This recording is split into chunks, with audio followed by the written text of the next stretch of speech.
Sup kasolids, panibagong araw, panibagong gastos na naman. Yung araw nga ay parang napabayaan na naman natin sa Gedi si supladong sniper. Tingnan mo yung alaga natin, kinakain na ng amag. Buti at hindi pa nag-expire yung mga pyesa nito.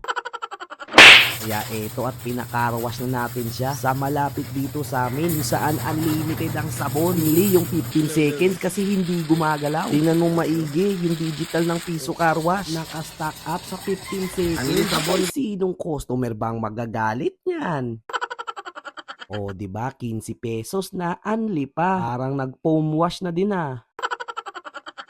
Kahit maghapon ka pa siguro dito, siguradong hindi titigil ang sabon na to. Pwera lang kung ubos na yung sa loob, di ba? Kikinang na naman ang mga silver parts si supladong sniper. After nyan, ibublower na natin. Siyempre pati ang legendary pipe natin. At tara, let's go na. At nang dito na nga tayo nagpatono ng ECU sa tropa natin. Gusto ko nga rin sana ako yung magtono kaso wala talaga akong time. Eto at nagsimula na ang eksperimento. Magtono-tono na tayo.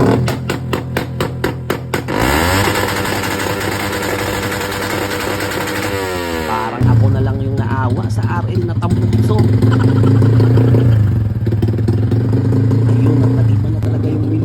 Parang pumupukaw yung halimaw part ni supladong sniper. Parang chichirya yung tunog ah, napaka-crunchy.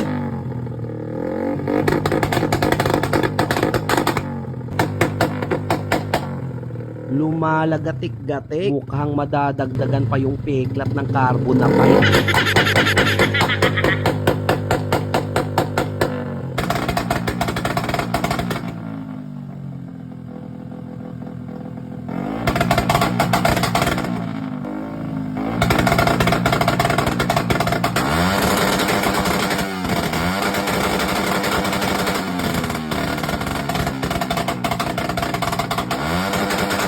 Ayun at mukhang pwede na. Pwede na ako mapaparangga.